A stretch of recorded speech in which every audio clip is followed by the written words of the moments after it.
오늘은 예루살렘 안에 머물라 라는 말씀의 제목을 가지고 이 시간 함께 나누기를 원합니다.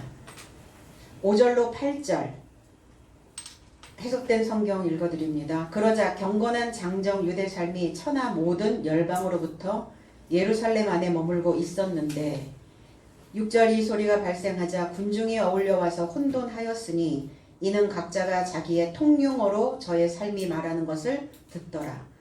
7절 그래서 모든 삶이 흥분하고 이상히 여겨 서로를 향하여 말하되 이 전하는 모든 삶이 갈릴리 삶이 아니더냐. 8절 그런데 나의 삶이 태어난 곳 안에 있는 자기 통용어로 나의 삶 각자가 어떻게 듣는가 했어요. 전혀 다른 언어, 색다른 언어, 색다른 언어로 전하기를 시작하였을 때 이제 경건한 유대인의 삶이 있었다 이렇게 표현합니다. 거기에 다 유대인들의 삶이죠. 주님도 유대인이고 거기에 있는 사도들도 유대인들입니다. 그 유대는 뭐냐?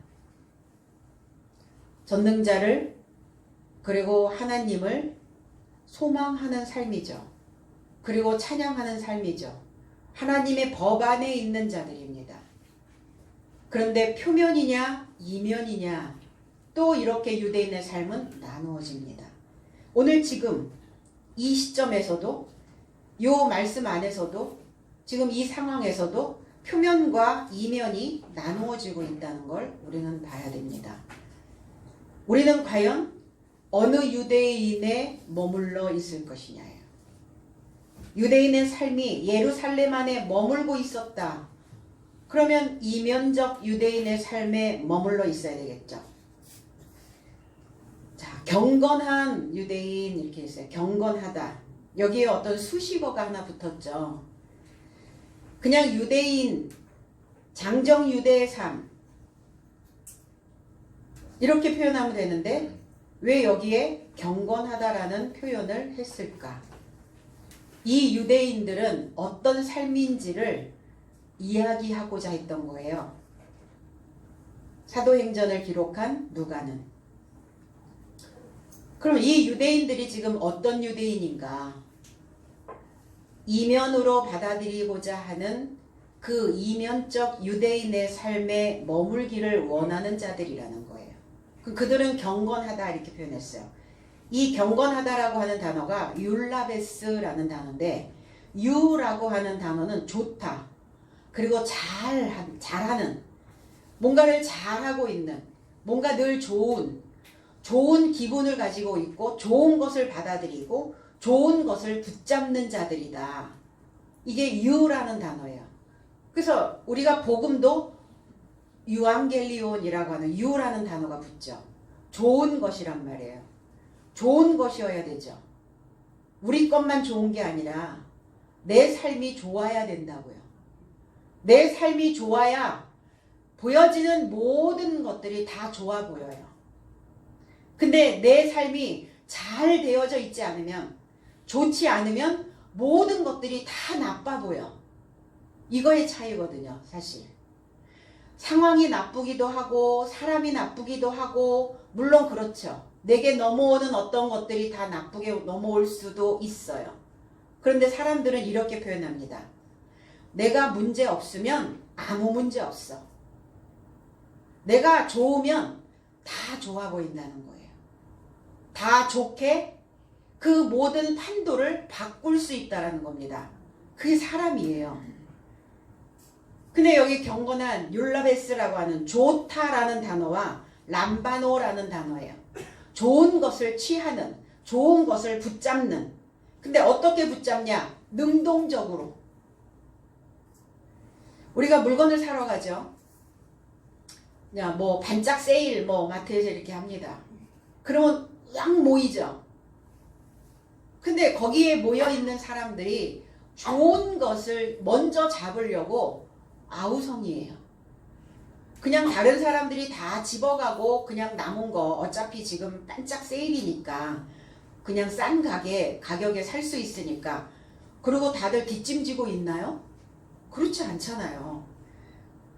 좋은 것을 잡으려고, 좋은 것을 붙잡으려고 치열하게 거기에서 경쟁을 한다는 겁니다. 전쟁터죠. 그러니까 어떻게 보면 그거 하나 붙잡겠다고. 그런데 우리는 하나님의 좋은 것을 붙잡기 위해 우리는 얼만큼 치열하게 전쟁을 하고 있는가. 내 안에서도 좋은 것과 나쁜 것이 있죠. 좋은 습관과 나쁜 습관이 있어요. 그럼 우리는 뭘 붙잡아야 되겠어요? 내 안에 좋은 것들을 붙잡으셔야 돼요. 근데 어때요? 사람들은 태어날 때 조금 부정적인 요소들을, 부정적인 DNA를 참 많이 가지고 태어났어요. 그래서 보는 시각이 우선은 나쁘게 보고 보는 거야. 우선은 나빠 이런데. 근데 그게 이제 고착이 되거나 그게 양육을 받는 그런 과정 속에서 이것이 건강한 쪽으로 발달이 되지 않으면 그 나쁜 것이 우리 안에 고착되어져 버린단 말이에요. 그러니까 조금 기분이 좋을 때는 괜찮은데 기분이 좋으면 좋은 것인데 기분이 나빠졌을 때의 문제가 오죠. 그럼 나빠졌을 때 또 좋은 것을 선택해야 되는데 또 습관적으로 나쁜 것을 선택하게 된단 말이에요. 이게 우리 안에 터줏대감으로 들어가 있으면 문제가 항상 발생이 돼요. 우리가 하나님을 믿는 이유가 뭘까요? 좋아지려고요. 그쵸? 잘 살려고. 근데 잘 살려고 좋아지려고 하는데 또 나쁜 것을 붙잡아. 그러면 이제 해결할 수 있는 방법이 점점 없어진다는 거예요. 세상의 어떤 것으로, 세상의 어떤 그 방법으로 해결되지 않는 것들은 하늘의 도움이 있어야 해요. 그래서 하나님 안에서 이게 해결되지 않고 간다. 이러면 오랫동안 가죠. 한참 갑니다. 그래 오늘 좋은 유대인의 삶이 등장을 했어요. 그러면 그렇다면 저와 여러분들의 삶도 좋아질 수 있다라는 겁니다. 이 메시지를 받는 순간 아 오늘 내가 좋아지는 날이구나 라고 받아들이셔야 된다는 겁니다. 아 내가 오늘 좋아지는 날, 좋아지는 것을, 좋은 것을 내가 쟁취하는 날, 좋은 것을 붙잡는 날. 그러니까 속에서 꼬이지 말고, 속에서 반항하지 말고, 저항도 하지 말고 그냥 있는 그대로 순환할 수 있도록 받아들이시면 돼요. 잘 취하다. 근데 이 율라베스라고 하는 이 단어에 좋은 것을 붙잡는 자들은 어떤 자들이냐? 용의 주도한 자들. 우리 용이 주도하다 이런 표현들을 하죠. 자, 용이 주도하다라는 것은 뭐냐면 준비가 되어 있는 자예요. 뭘? 좋은 것을 붙잡을 준비.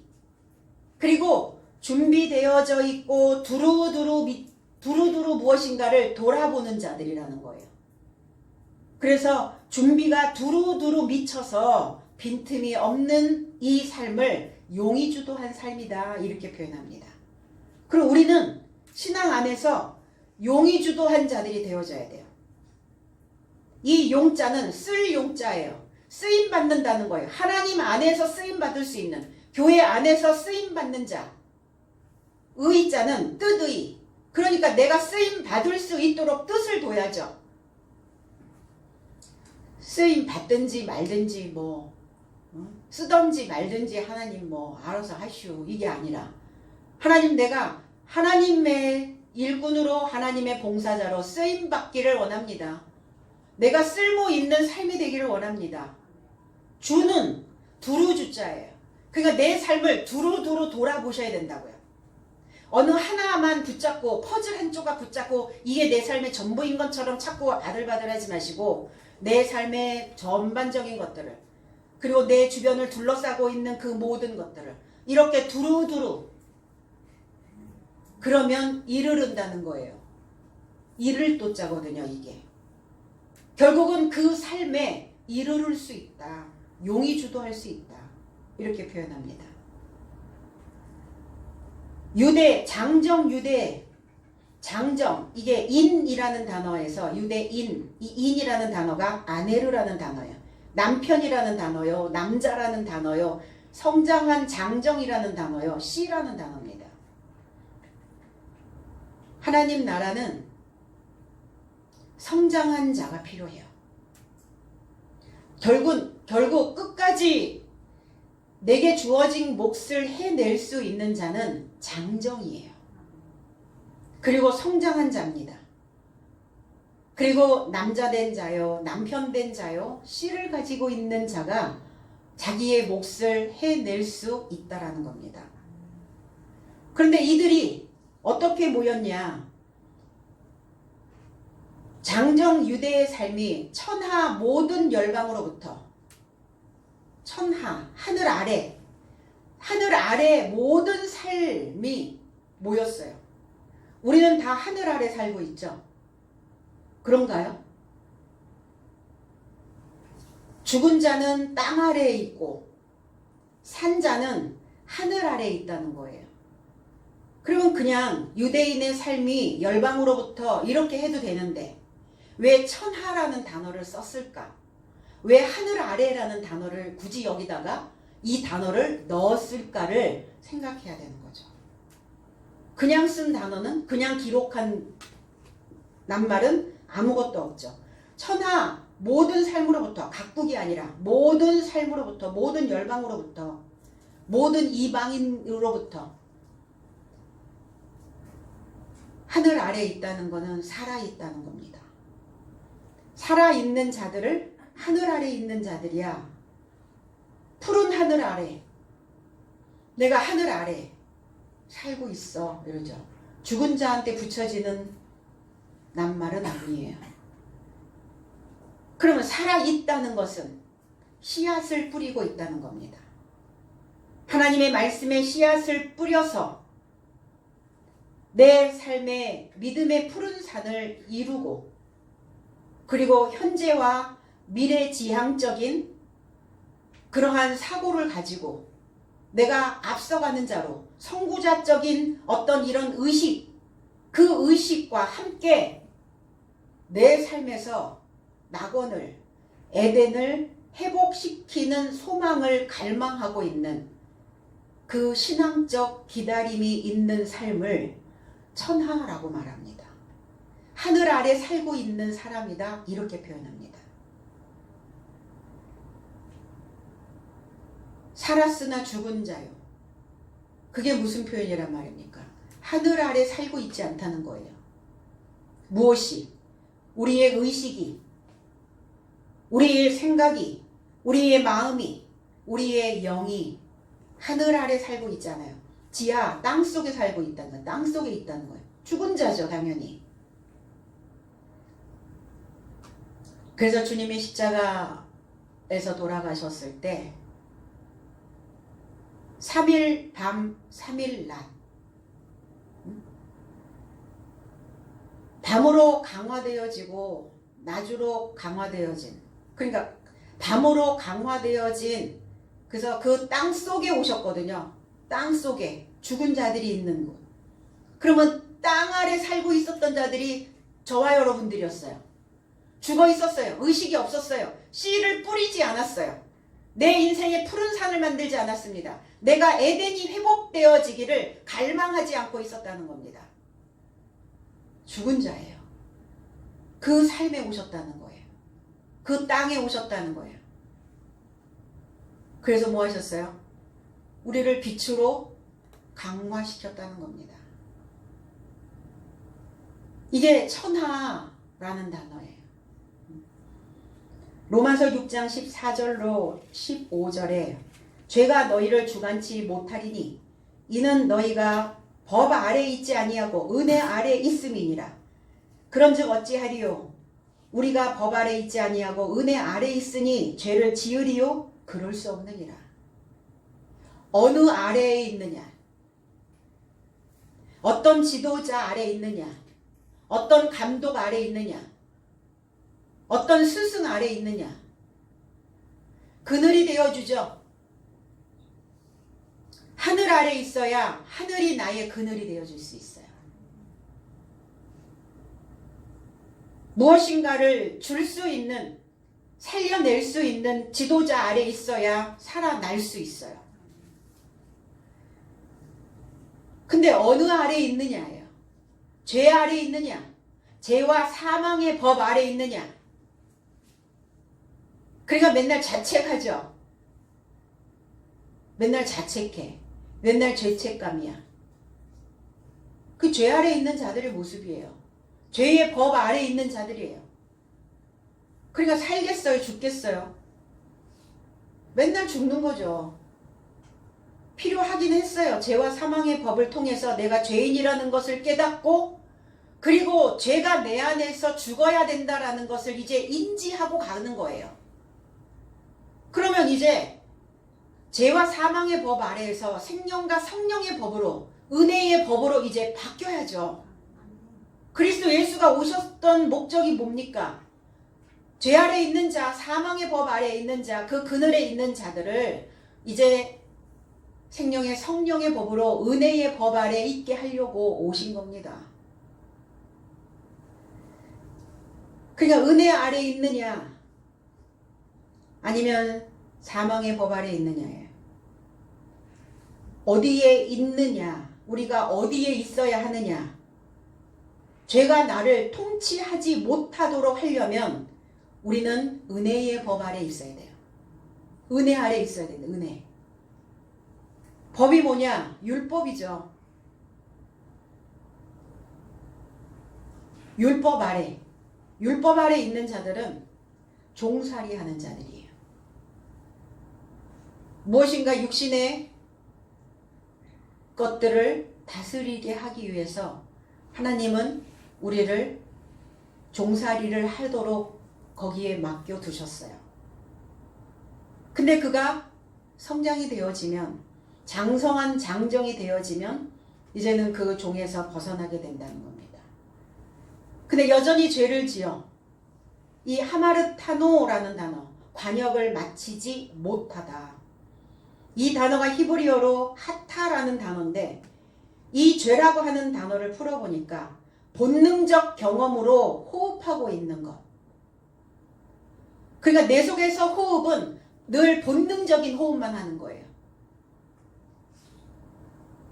우리가 우리의 삶이 목구멍 아래에 있으면 안 돼요.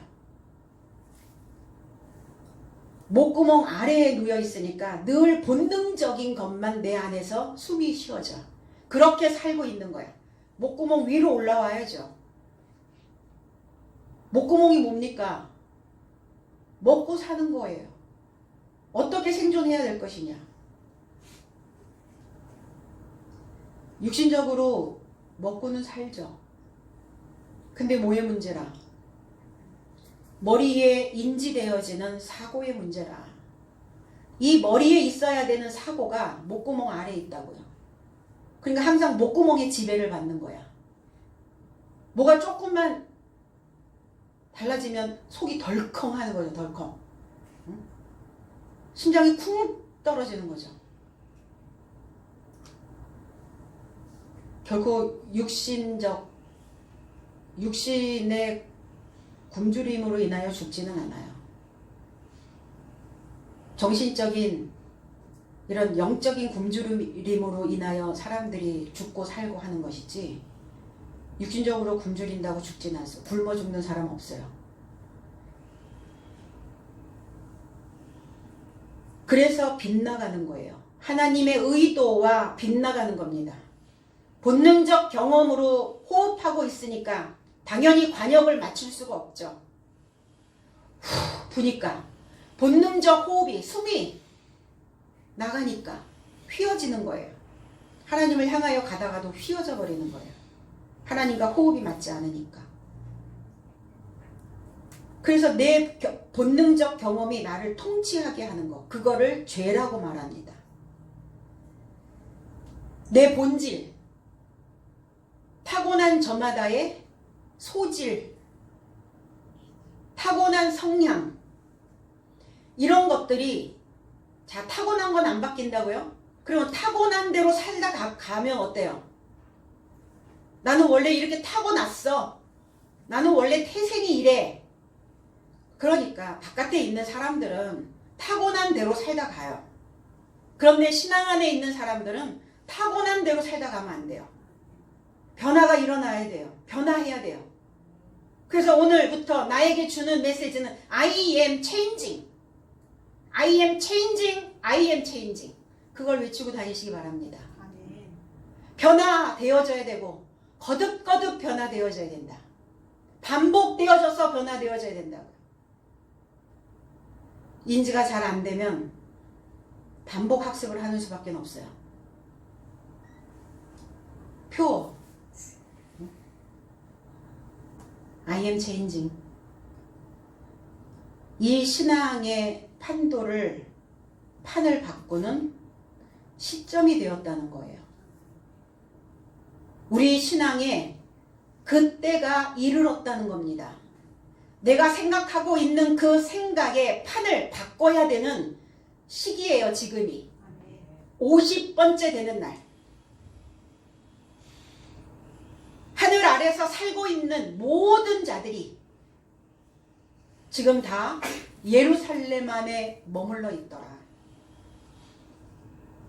왜 예루살렘 안에 지금 여기에 많은 유대인들이 머물러 있을까요? 절기 지키려고요. 이 날을 지키려고. 50번째 날이 어떤 때입니까? 맥추절, 77절, 오순절. 장정은 남자들은 1년에 3번씩 예루살렘에 올라가서 이 절기를 지키려고 다 모입니다. 그래서 모인 거예요.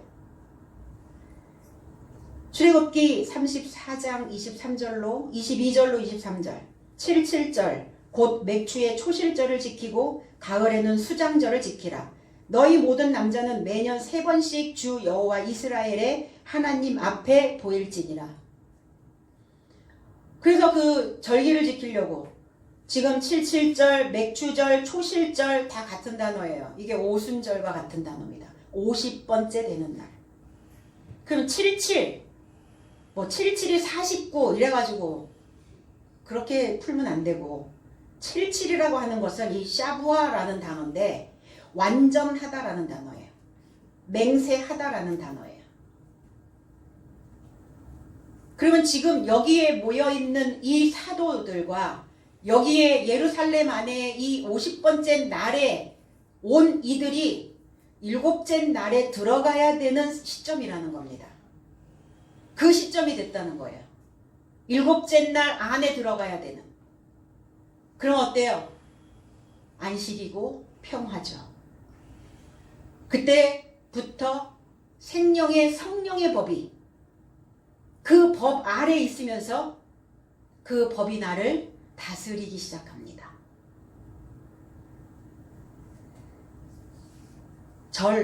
절기. 절이라고 하는 단어는 하그라는 단어인데 돌다라는 단어예요.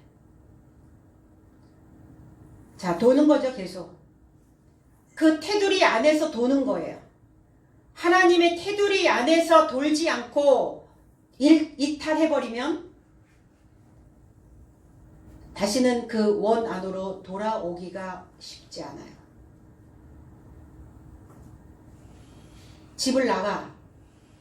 집 나갔다가 쉽게 돌아올 수 없죠. 그러니까 힘들어도 집 안에 있어야 돼요. 부딪혀도 집 안에 있어야 돼요. 이게 절기예요. 원 안에서 돌다.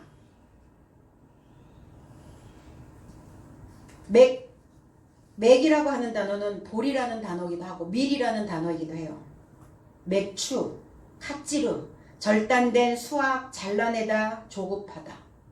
수확을 해야 되니까 내가 빨리 수확을 해야 되니까 조급하다고요. 이게 추라는 단어예요. 가을에는 수장절을 지키라 그랬어요. 가을, 이 테쿠파라는 단어, 타작하는 날이에요. 흔들어서 뭔가 이렇게 도리깨로 쳐서 나달들을 떨어뜨리는 이게 가을이에요.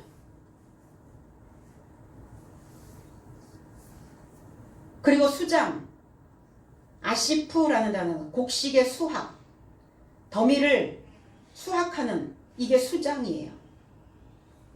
그러면 지금 이 50번째 날 오순절은 어떤 날이라는 겁니까? 수확하는 날이라는 거예요.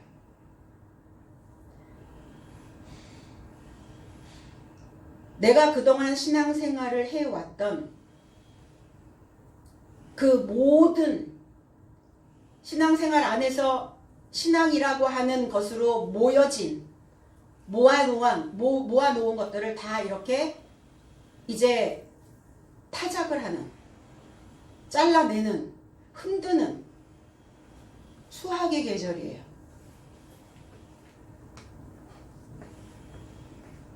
그러니까 뭐 어떻게 된다는 거예요, 상황이. 그래서 서두르기도 하고 마음이 조급해지기도 하고 흔드니까 내 속이 흔들리기도 하고 뭐가 같은 패턴으로 뭐가 계속 돌아가니까 어지럽기도 하고 힘든 시기예요. 수학 이러니까 그동안 내가 농사 지어놓던 거, 신앙에 씨 뿌려놨던 거, 그냥 뭐 자연스럽게 이렇게 하나님이 모아서 그냥 뭐 이렇게 가면 되지. 하나님 살아계신다면서요. 말씀이 살았다면서요. 그럼 우리가 이 살아있는 말씀을 듣고 살아있는 하나님을 믿으면서 내 삶에는 어떤 영향도 없을까요? 어떤 데미지도 안 받고 갈까요? 생각해 보세요, 한번. 내가 살아있다는 것은 늘 이렇게 흔들리고 조급하고 서두르고 뭔가 내 속에서 쪼개지는 느낌도 들고 이런 것들이, 이런 데미지가 너무 온다고요. 그런데 우리는 어떤 상황이든 내가 그것을 어떻게 해석하느냐에 따라서 판도가 달라진다는 것을 우리는 배워왔어요.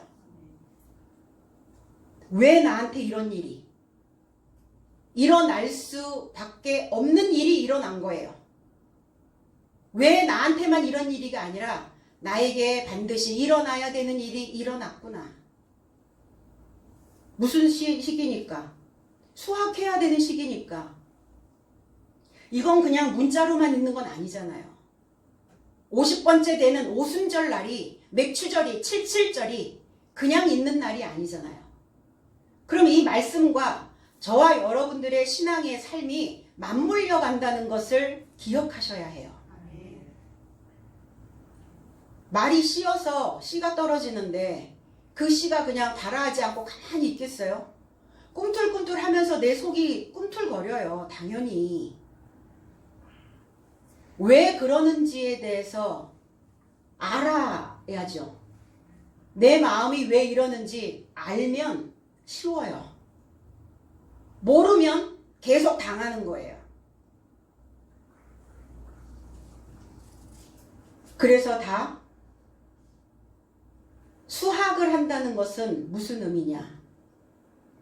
그러면 어떨 때에 수학을 하느냐? 남겨져 있어야 수학을 하죠. 그래서 이 수장이라고 하는 아시프라는 단어가 이제 아사프라는 단어와 동의어인데 그 단어가 회복시키다, 뒤에 남기다 이런 의미예요. 뒤에 남아있는 자들을 수확하신다고요. 그렇죠? 다 땅에 떨어져서 썩고 다 날아가고 이런 사람들을 수확할 수가 있어요? 없잖아요. 농부들은 너무 잘 아시잖아요. 그 밭에 남겨져 있어야죠. 그래서 뒤에 남겨져 있는, 하나님 나를 못 하시려고 뒤에 남기셨습니까? 수확하려고요. 알곡으로 나달로 수확하셔서 뭐 하시려고? 내 삶을 기름지게 하시려고요. 그런데 모여있는 곳이 예루살렘이네요. 예루살렘, 평화의 터. 이 단어가 야라라고 하는 단어를 만납니다. 야라. 그럼 예루살렘은 뭐 하는 곳이냐? 이 야라라고 하는 단어는 물과 같이 흐르다, 가르치다, 하나님을 겨냥하여 그 관역에 꽂히려고 궁수로 흘러온 그 곳을 예루살렘이다 이렇게 말합니다. 우리 다 예루살렘이어야 해요. 우리 다 예루살렘이 되어야 예루살렘 안에 머물 수 있잖아요. 내가 예루살렘이 되어져 있지 않는데 어디에 머물 거냐고요. 그래서 내 마음 갈 곳을 잃어버리는 거지. 그래서 방황하고 다니는 거예요. 마음이 안 잡히니까. 예루살렘이어야죠. 하나님께 내가 예루살렘이기를 간청하셔야 된다고요. 그러면 저기 어디 뭐 이슬람권에 가서 거기 예루살렘이요? 그럼 다 거기로 가셔야죠. 이 지명은 나의 마음의 상태를 나타내고 있습니다. 내 마음의 곳, 어디에 지금 내가 발을 딛고 살고 있는지.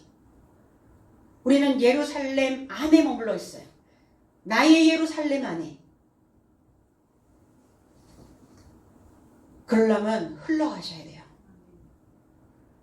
꽁꽁 얼어붙어 있으면 안 돼요. 지금 겨울이니까 물이 얼기는 하죠. 근데 아직은 혹한이 오지는 않았어요. 예전에는 막 수도 꼭지 다 얼고 막 그 관 다 얼고 얼어서 막 다 터지고 난리 났었죠. 그런 혹한은 안 오는 것 같아요. 뭐 지방은 여전히 그 온도 차이가 있으니까 좀 그렇긴 하더라고요. 그냥 내려가지 말고 올라오시라고요. 내려가면 영하로 내려가고 올라가면 영상으로 올라옵니다. 우리의 의식이에요. 우리의 지각이 그렇다고요. 예루살렘 안에 머물러 있었다. 왜? 알곡으로 수확되어지려고 뒤에 남겨뒀어요. 저와 여러분들 너무 감사하게 뒤에 남겨놓으셨어요. 그러니까 지금 첫 번째 신앙의 점검이에요. 우리가 그동안 점검 받아왔다고요? 아니요. 장성한 자가 되어야 하나님 본격적으로 점검을 하십니다. 장성한 자가 되어져 있지 않을 때는 그냥 하게 둬요. 내버려 둡니다. 말해도 잘 안 들으니까. 아이 같으니까 내버려 둬요. 그런데 장성한 자, 수확의 시기가, 수확해야 되는 시기가 오니까 하나님 점검하셨어요. 첫 번째 신앙의 점검. 그래서 다 흔들렸던 거예요. 서둘렀던 거예요. 왜? 내가 수확되어져야 되는 절기가 됐기 때문에. 그러니까 혼란스럽기도 하고 신앙생활을 헛한 것처럼 허무하기도 하고 잘려져 나가야 되니까 수학, 잘라지다, 잘라내다. 그러니까 마음에서 뭐가 딱 잘라져야 되는, 뭐가 잘라지는 이런 낙심도 생기고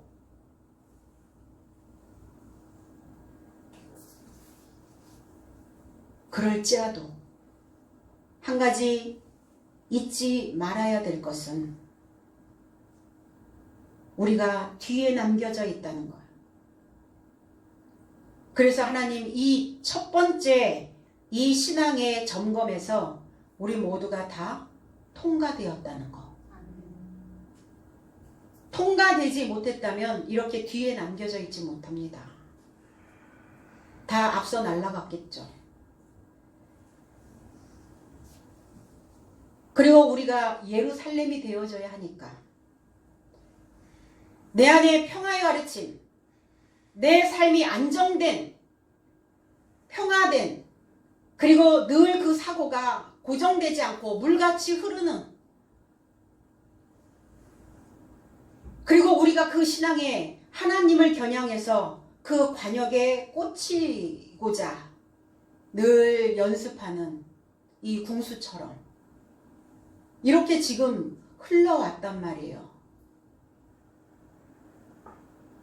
그래서 그러한 삶을 보고 믿음이 없는 자들은 그 삶을 본받기를 원하겠죠.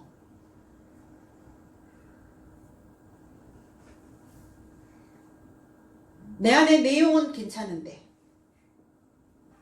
내 안의 내용은 괜찮은데 바깥에 보여지는 것은 형편없어.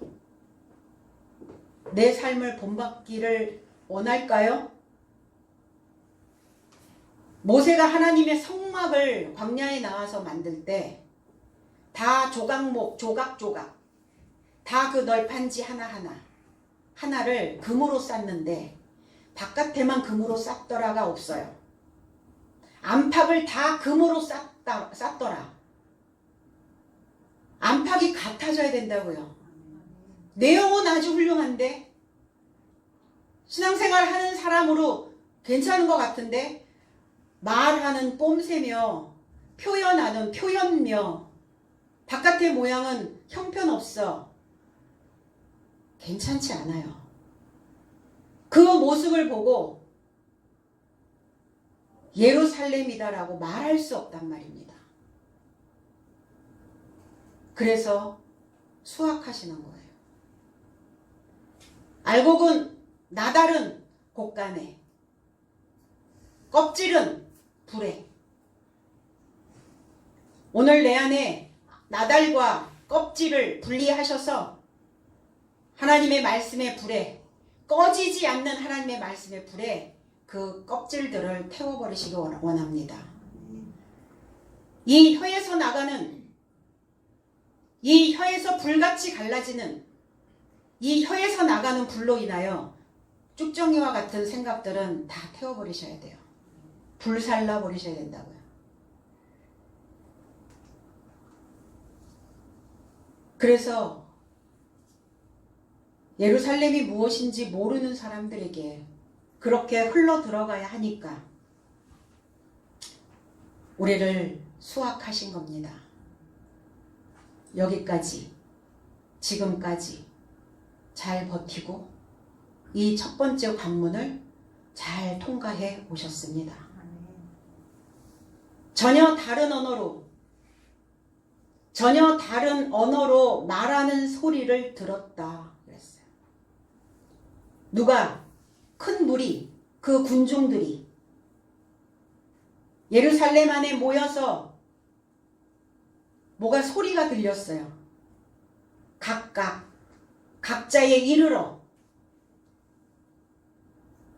각자에 이르러서 자기 자신의 무엇으로? 방언으로 소리가 들리기 시작했다는 게 중요합니다. 그럼 지금 오늘 사도들이 뭘 얘기하길래 무슨 소리를 들었다는 겁니까? 설교하고 있는 거잖아요. 복음을 전하고 있는 거잖아요. 근데 복음을 전하고 있는 그 소리가 예전엔 들리지 않았단 말이에요.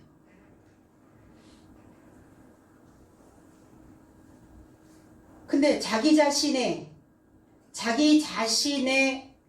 언어로 소리가 들리기 시작했어요. 동시통역 한단 말입니까? 동시통역? 그게 아니죠. 마태복음 14장 23절에 무리를 보내신 후에 기도하러 따로 산에 올라가시다 저물매 거기 혼자 계시더니 그랬어요. 여기 자신의 언어, 각각 자기의 방언으로 자기의 언어, 자기라고 하는 이 단어가 이디오스라는 단어예요. 이디오스라는 단어인데 자기 자신의 이런 뜻이에요. 자기 자신의 언어. 각자 언어가 다 달라요. 그래서 그러죠. 나는 한국말을 하고 있는데 내 옆에 있는 사람도 한국 사람인데 그 사람의 언어와 내 언어가 달라서 내가 하는 말귀를 못 알아듣죠. 그래서 뭐라 그래요? 왜 내 말을 못 알아들어? 그건 무슨 얘기예요? 그 사람의 언어와 나의 언어가 차이가 있다는 거예요. 근데 알아들었다고요. 우리도 그전에는 못 알아들었어요. 어떻게 말하니까? 특화된 언어니까, 특화된 언어. 전혀 다른 언어, 색다른 언어, 못 알아듣는 거예요. 우린 그동안 하나님 어떻게 믿어왔죠? 하나님에 대하여 말하라 이러면 다 달라. 말이 다 달라. 언어가 다 달라.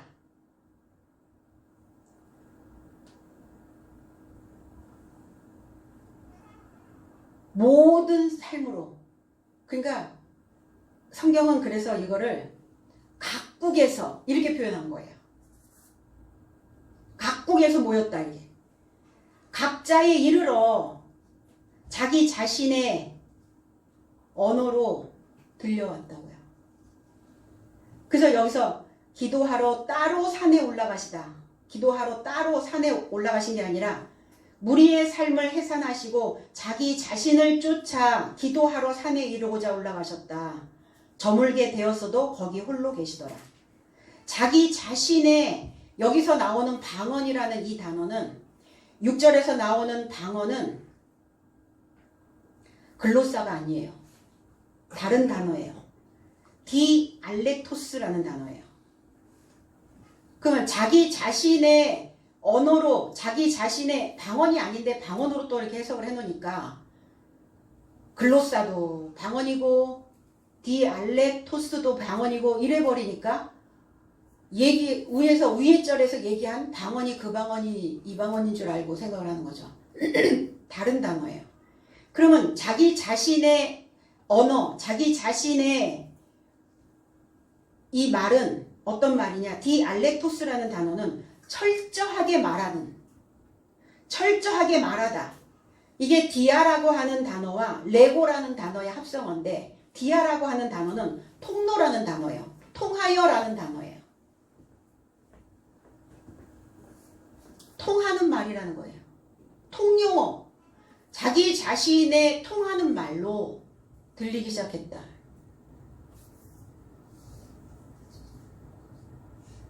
누가 그 얘기를 했냐고요. 제자들이 아니라 저들이 말하는 것을, 발상하는 것을, 그 소리를 듣게 되었다고요. 자신의 언어, 내 안에서 통하는 말, 사도들이 이야기를 하고 있는데, 성경에 대하여 이야기하고 있는데, 복음에 대하여 이야기하고 있는데, 그 소리가 나의 언어로, 나에게 통하는 말로 들리기 시작했다고요. 그거 무슨 말일까? 신약 성경을 무슨 언어로 가르쳤겠어요? 신약 성경을. 주님이 오셔서 말씀을 가르칠 때 한국말을 했겠어요? 이집트어를 했겠어요? 아람어를 했겠어요? 헬라어를 했겠어요? 산스크리트어를 했겠어요? 당연히 헬라어를 하셨죠. 신약은 헬라어, 구약은 히브리어니까. 원어로 가르쳤다고요. 헬라어로 지금 색다른 언어로, 전혀 다른 언어로, 우리가 그 알고 있었던 어떤 그런 단어의 뜻이 아닌 전혀 다른 언어로, 전혀 다른 의미로. 근데 그전에는 안 들렸어. 왜요? 몰랐으니까.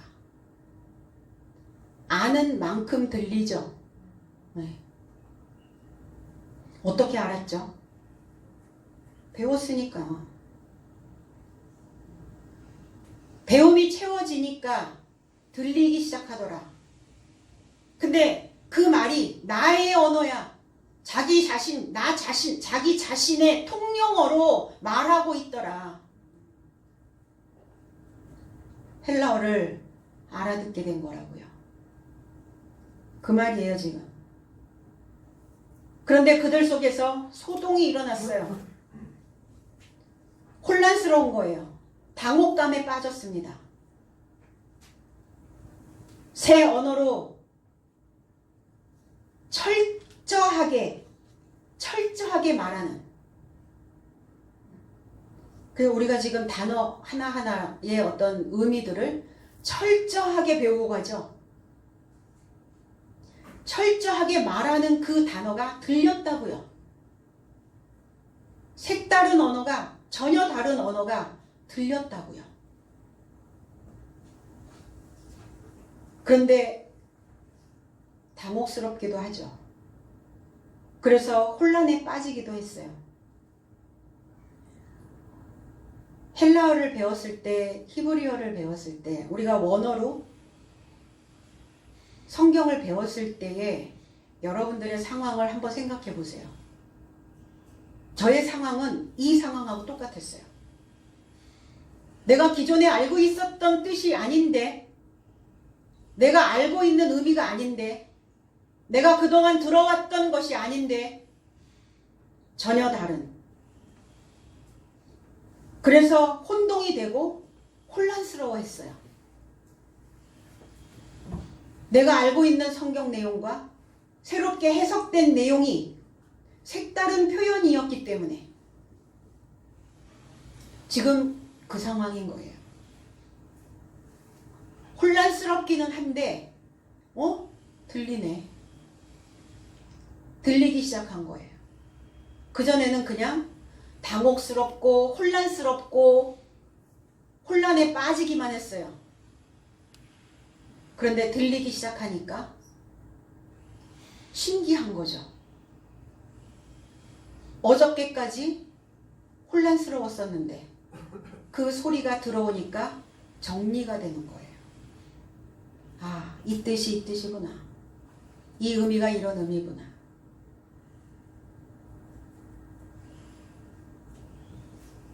그렇지 않겠어요? 외국어를 배우는데 금방 알아들을 수는 없잖아요. 금방 그 뜻이 무엇인지 직역이 되는 건 아니잖아요. 배웠기 때문에 해석이 가능해진 거죠. 고린도전서 14장 19절에 그러나 교회에서 내가 남을 가르치기 위하여 깨달은 마음으로 5마디 말을 하는 것이 1만 마디 방언으로 말하는 것보다 나으니라. 많은 말, 교회 안에서 남을 주입하기 위해서 주입시키려는 무수히 많은 언어보다, 이거를 이제 1만이라는 단어, 1만, 무수히 많은 이런 말보다, 이런 언어보다 깨달은 마음, 누스라는 단어예요. 깨달은 마음이 아니라 깨달은 것이 아니라 나의 지능으로, 나의 지각으로, 나의 사고로 인한 견고한 말을 하기를 원한다. 견고한 말이 어떤 말입니까? 철저하게 그 단어를 분석해서 하는 말들이에요. 무너지지 않죠. 흔들리지 않습니다. 로마서 12장 2절에도 너희는 이 세대를 본받지 말고 오직 마음을 새롭게 함으로 변화를 받아 하나님의 선하시고 기뻐하시고 온전하신 뜻이 무엇인지 분별하도록 하라. 마음을 새롭게 하는 거예요. 너의 삶의 지능의 새로움으로, 지능의 새로움으로 변화를 받아라. 그래서 지능이 전능이면 안 된다고요. 전능이냐 고등이냐. 우리가 뭐 웹슬러의 지능검사, 그 지능검사가 아니라 얼마만큼 우리가 그 단어 하나하나들을 인식하고 가느냐예요. 그리스도를 인식하는, 그 말씀을 인식할 수 있는 지능. 그러면 그 말씀을 자꾸 내가 인식하고 인지하고 기억하고 이러면 어때요? 지능이 만들어져요. 지능이 낮은 사람들은 뭐라고 얘기해요? 인지가 안 된단 말이에요. 그래서 주님은 그리스도의 지능을 본받으라 이렇게 말씀하셨거든요. 적어도 새로운 성경의 해석을 듣고 그 안에서 우리가 가르침을 받았다면 우리는 예전 행실을 쫓는 그 유혹을 이겨야 해요. 그러려면 그리스도를 인식하는 지능의 그 영으로 새롭게 되어져야 된다고요. 그 말씀 안에, 진리 안에 하나님을 따라 창조된 그 새로운 지능을, 새로운 생각을 입고 먹고 마셔야죠. 지금 사도들이 그리스도를 알고 이해되어진 지능으로 그 믿음을 살찌게 하는 말에 놀라워하고 있는 거예요. 5마디 언어, 살찌게 하는, 철저하게 분석해서 그 단어가 흔들리지 않도록 견고하게 던져주고 그렇게 가르치고 있는, 이게 5마디. 그 메시지를 주고 있는 사도들을 보며 놀라워하고 있는 거예요. 당혹스러워하고 있는 겁니다. 7절, 그래서 모든 삶이 이상히 여기더라, 놀라워하더라, 기이 여기더라. 정신을 잃어버린 거예요. 제정신이 아니야. 우리 그렇게 표현하죠. 야, 미치고 팔딱 뛰겠어 이러죠.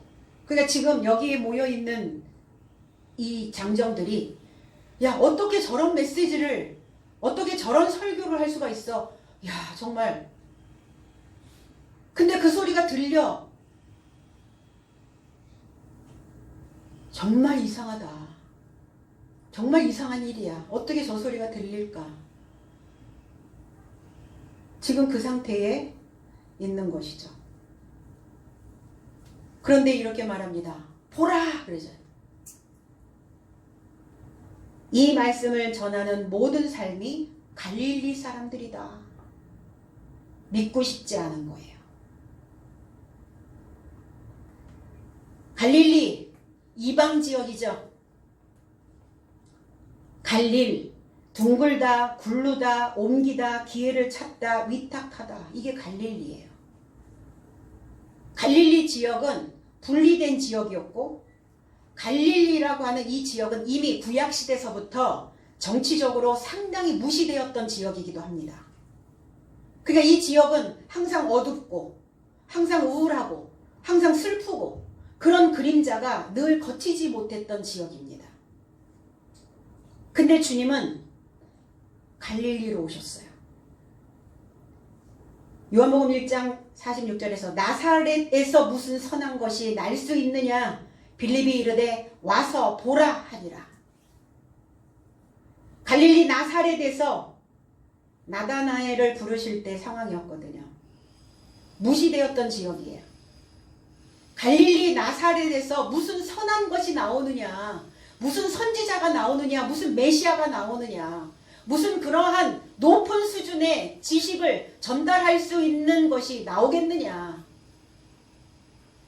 어디면 좋은데? 저 우리가 선호하는 강남구, 강남구면 좋은데 이런 변두리에서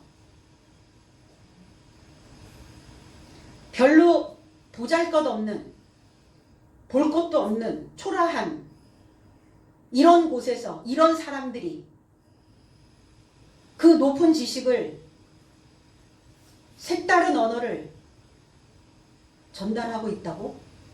그걸 배우고 있다고? 그걸 가르치고 있다고? 그런 설교를 하고 있다고? 받아들이고 싶지 않은 거예요. 인정하고 싶지 않죠. 우리는 그렇죠. 나보다 조금 뭐가 좀 돋보이거나 뭐가 거창하거나 괜찮아 보여야 조금 마음을 주죠. 그런데 뭔가 볼 때 보여지는 표면적인 어떤 것들이 초라하거나 아무것도 없는 것 같이 보여지거나 이러면 어때요? 인정하고 싶지 않단 말이에요.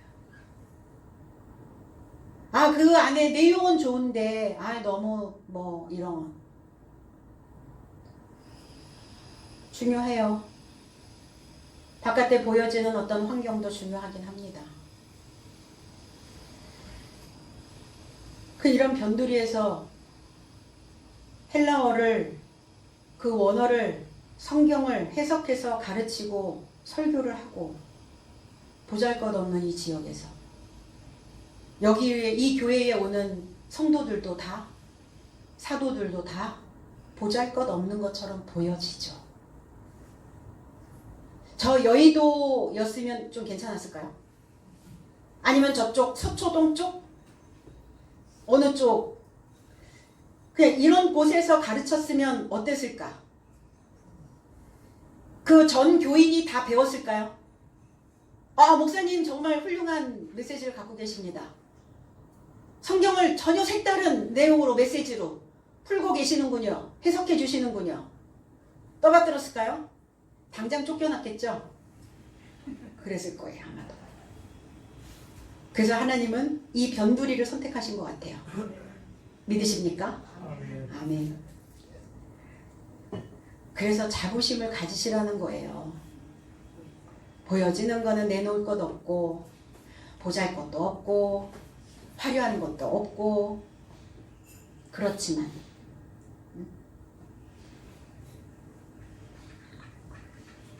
그렇지만 가르치는 그 열정을, 그리고 그 성도들을, 그 인생들을 다 예루살렘으로 만들어 놓으려고, 사도로 수확하게 만들려고 그 가르치는 지도자들을 보시라는 겁니다.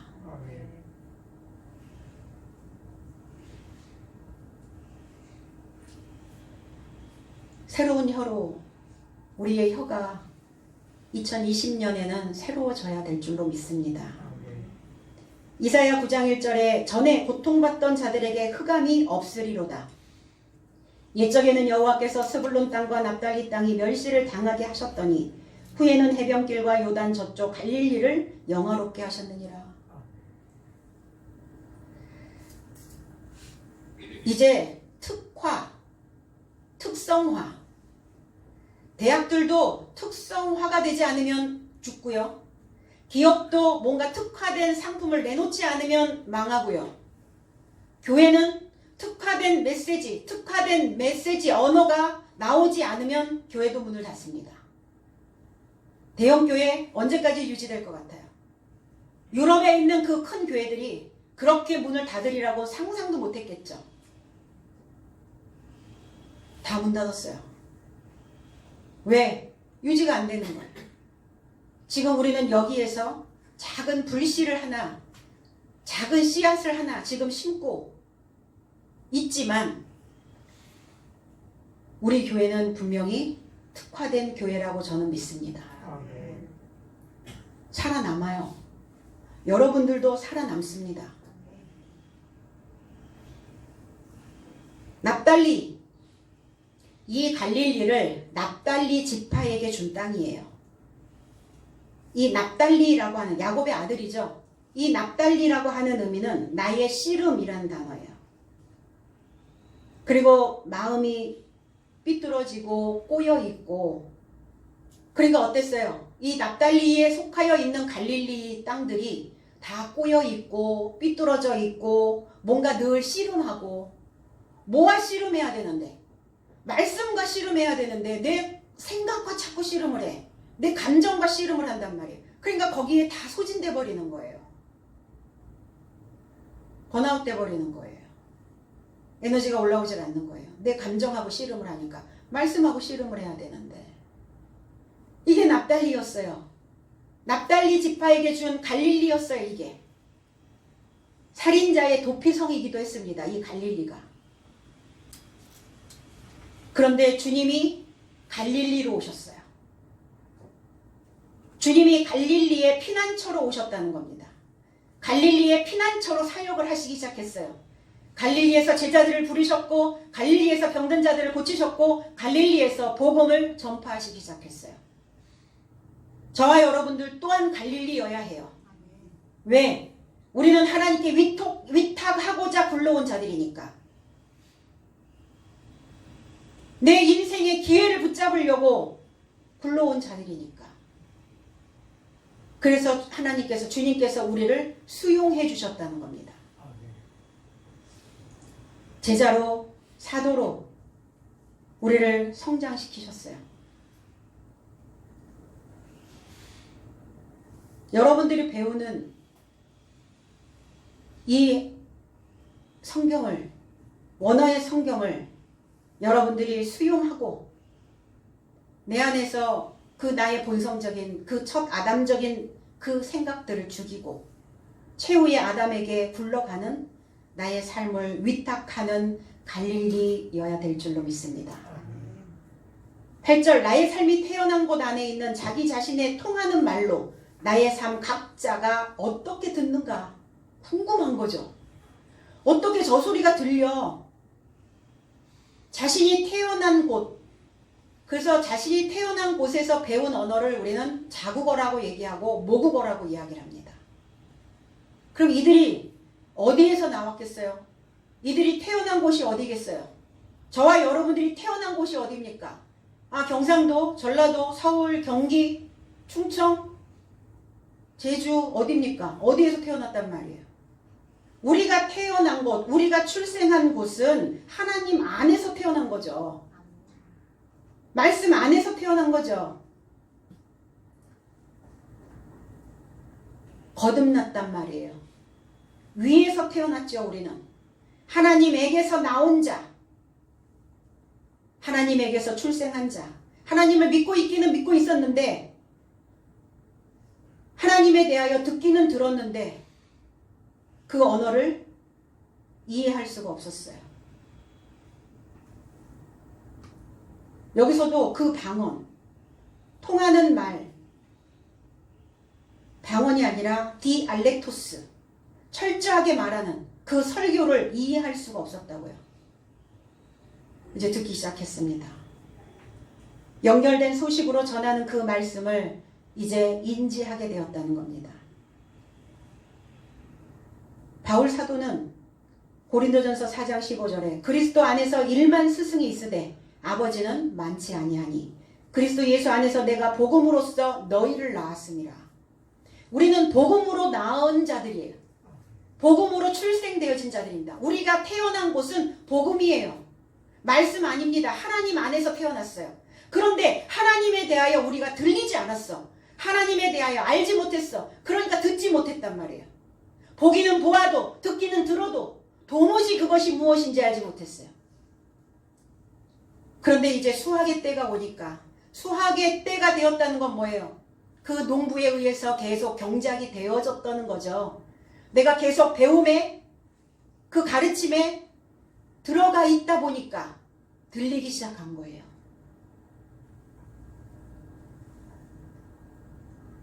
일만 스승, 증가되어지는, 많아지는, 번성하는 그 스승은 많아요. 이 스승, 파이다고고스라는 단어인데 몽학선생이란 뜻이에요. 교회에서 다 그 지도자들이 다 몽학선생 역할을 해요. 그 몽학선생의 역할은 뭐냐? 그리스도께로 인도하는 역할을 하는 거예요. 그러면 저와 여러분들도 한때는 몽학선생의 역할을 했었어요. 그런데 이제 그리스도의 참 지식에 우리는 연결되어졌다는 겁니다. 그러면 이제 몽학선생의 삶에서 벗어나야죠. 이 파이다고고스라고 하는 단어에서 페다고그라는 단어가 나와요. 그럼 몽학선생은 뭐 하는 사람들이냐? 이 단어에서 그 교육의 어떤 그 원리, 교육학에서 이 페다고지라는 단어가 나옵니다. 이 교육학에서 쓰는 단어예요. 페다고지. 그럼 이 페다고지식 교육은 어떤 교육이냐? 주입식 교육이에요. 생각을 하거나 논리를 펼치거나 이것의 뜻이 무엇인지 이것을 철저하게 분석해서 배우는 것이 아니라 주입시켜주면 주입한 대로 그냥 받아들이는 거예요. 이게 페다고지식 교육이에요. 어떤 제도화된 교육 체계. 그러니까 어때요? 똑같은 모양을 만들어 놓고 있는 거예요. 우리가 신앙 안에서 이런 페다고지식 신앙 안에 머물러 있다면 어떨까요? 우리의 창의적인 생각, 우리의 어떤 색다른 어떤 신앙, 이거를 꿈꿀 수가 없어요. 몽학 선생에 의해서 주입되는 그 교육에 의해서 모두가 다 그렇게 만들어져 버린다는 겁니다. 생각을 바꿀 수가 없단 말이에요. 교육은 통합되어져야 되고 전인 교육이어야 되죠. 그래서 이 교육의 체계를 바꾼 거예요. 안드라고지라는 단어가 있어요. 안드라고지라고 하는 이 단어는 주입식 교육이 아니라 성인 교육, 자기 주도적 교육, 우리의 이 지능을 만들어내는 교육. 우리가 사고가 확장이 되면 지능이 만들어져요. 교육, 안드라고지식 교육. 그럼 저와 여러분들이 받는 교육은 안드라고지식 교육이라는 거예요. 우리는 이미 페다고지적인 그러한 교육은 이미 다 받았어요. 다 이제 졸업했어요, 거기서. 근데 그 교육으로 다시 들어갈 수는 없잖아요. 몽학 선생 아래 또 들어갈 수는 없잖아요. 그래서 그리스도의 지식으로 기름이 부어지면 우리는 몽학 선생 아래 있지 않다. 이 메시지가, 이 설교가 매주 내 속에서 들려지는 건 아니에요. 오늘은 설교가 안 들려. 그런 거 경험하실 거예요, 아마. 잘 모르겠어. 안 들려. 그럼 안 들리면 어떻게 해야 돼요? 되새김질 하셔야죠. 그래서 되새김질을 하지 않는 짐승은 하나님께 드릴 수가 없어요. 그래서 반복적으로 되새김질하면 그때서야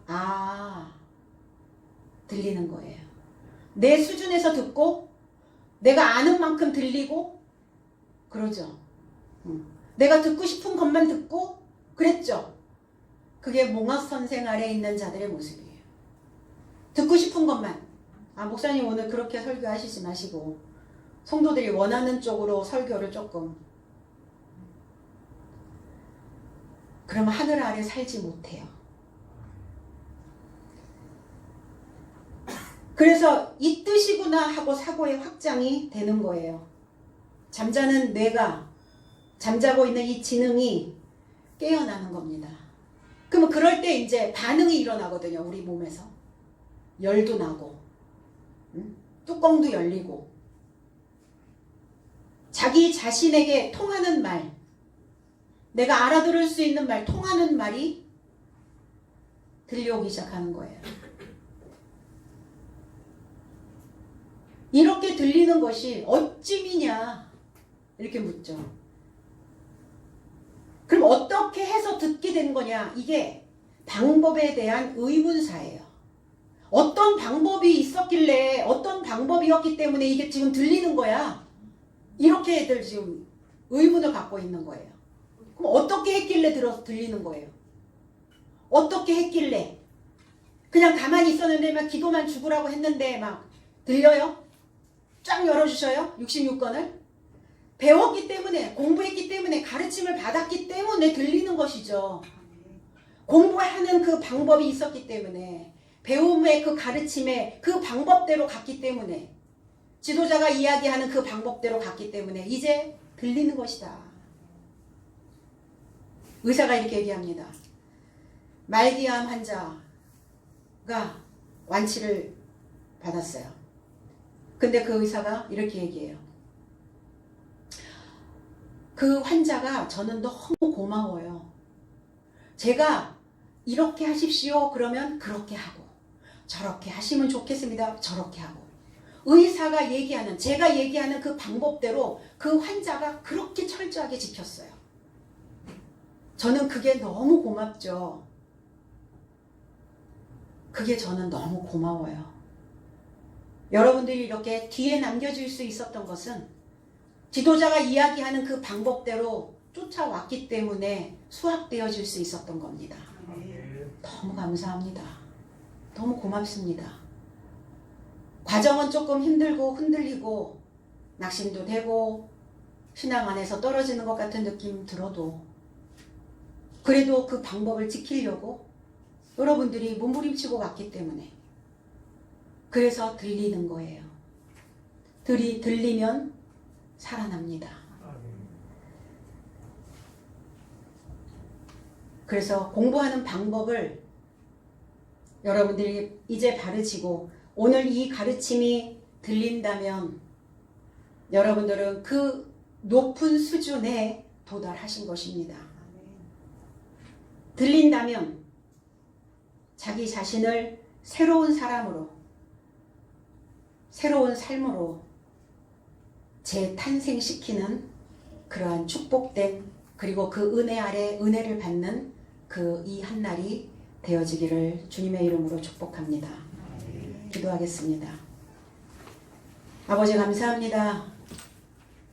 오늘 우리에게 하나님의 이 관문을 잘 통과할 수 있도록 하나님의 방법으로 이 방법을 지키고자 여기까지 온 하나님의 귀한 일꾼들에게 한없는 칭찬과 하나님의 긍휼하심과 하나님의 그 은혜가 임하게 하여 주시옵소서.